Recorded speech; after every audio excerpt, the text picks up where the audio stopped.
Hi friends, it's Sarah from Ruffles and Rain Boots, and today we are making a tiered tray farmhouse gnome. This is a ridiculously popular style that I have made in the wild gnome pattern. If you would like to make him, boop, stick around.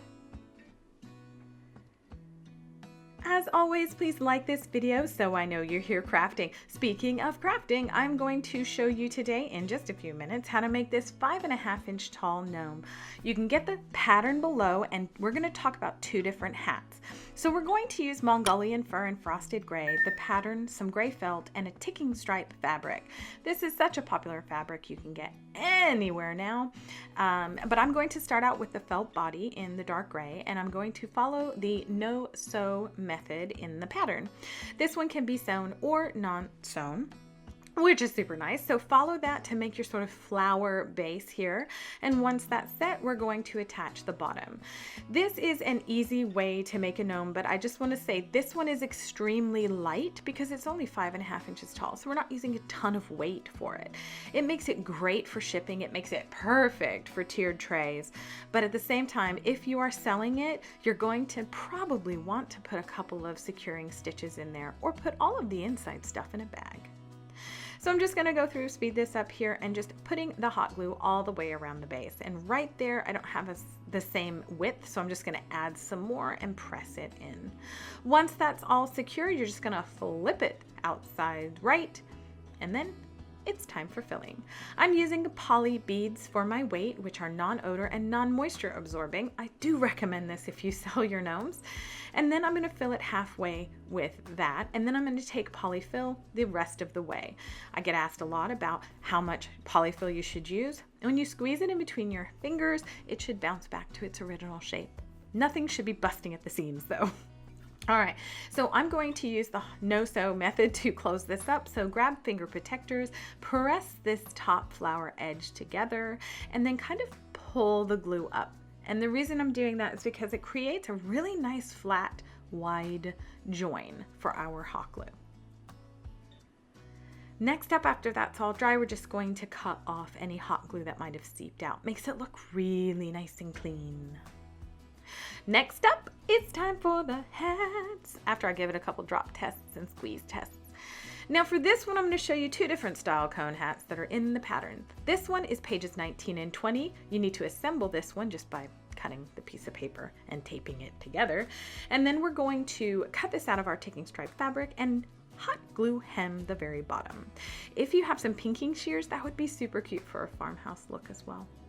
Once you have that set, we're going to flip this to where the right sides of the fabric are together, and we're going to hot glue down the entire long edge of the hat. Look at me using the non-covered, the non-finger protected fingers.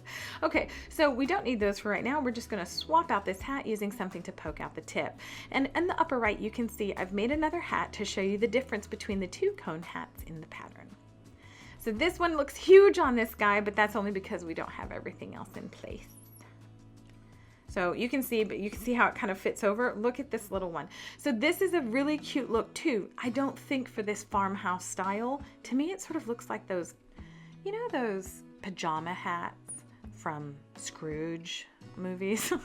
Looks like that to me. Okay, so you can see there's a huge difference in size. Now to make this all come together, I'm using this Mongolian fur, which is just gorgeous, and I'm going to keep it quite rough.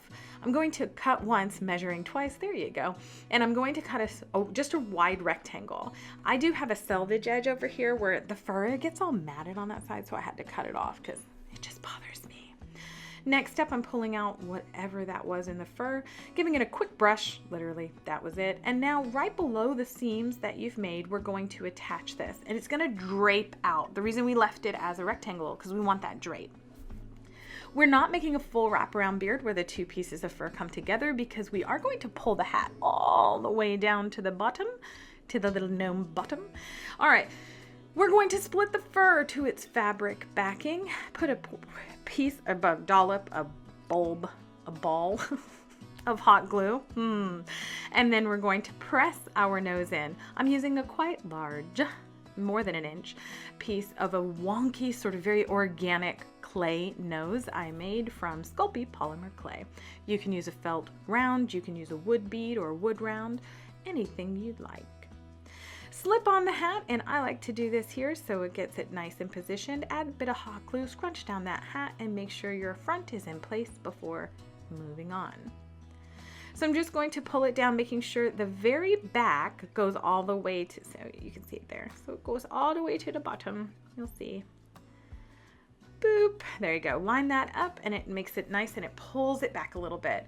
Flop the edge over and you can secure it with stitches or hot glue or just leave it like I did here. What do you think of this guy, this farmhouse cutie? Let me know in the comments below. Also down below you can get the wild gnome pattern.